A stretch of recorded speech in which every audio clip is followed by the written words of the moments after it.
the Biden administration is exploring a novel approach to influence the Israeli government's military actions in the Gaza Strip.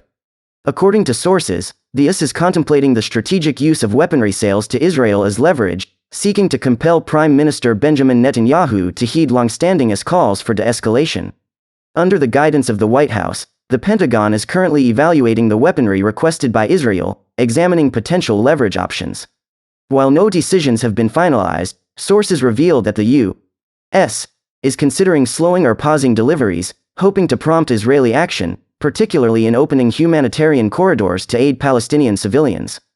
Despite ongoing requests for more weapons from Israeli officials, including large aerial bombs, ammunition, and air defenses, the Biden administration is exploring the possibility of using the supply chain as a tool for diplomatic influence. Among the weaponry discussed as leverage are 155mm artillery rounds and Joint Direct Attack Munitions, JDAMS. These JDAMS are guidance kits converting conventional bombs into precision-guided munitions.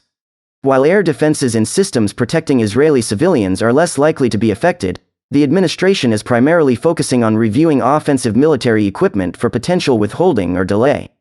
In a unique approach, US officials are contemplating offering Israel more of the requested weaponry as an incentive for the government to take specific actions aligning with its interests. This move indicates a potential shift in President Biden's strategy, moving beyond rhetorical pressure to tangible policy changes aimed at influencing Israeli tactics in the ongoing conflict.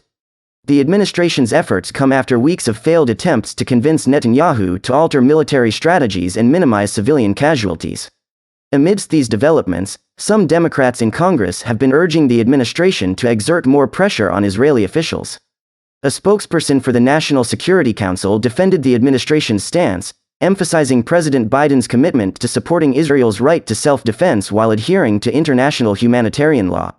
Senior Biden administration officials express frustration with Israel's perceived disregard for calls to minimize harm to Palestinian civilians. The deteriorating humanitarian conditions in Khan Yunis serve as the latest point of contention.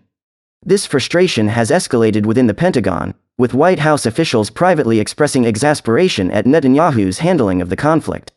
President Biden, addressing protesters on Jan. 8, stated that he has been quietly working with the Israeli government to encourage a reduction of military operations in Gaza. Despite some claimed successes, administration officials acknowledge that Israeli actions have not fully aligned with Biden's objectives.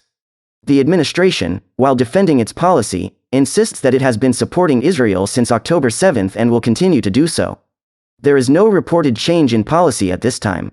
In the face of ongoing tensions, the Biden administration appears to be exploring unconventional means to shape Israeli military actions, demonstrating a commitment to finding diplomatic solutions to the conflict in the Gaza Strip.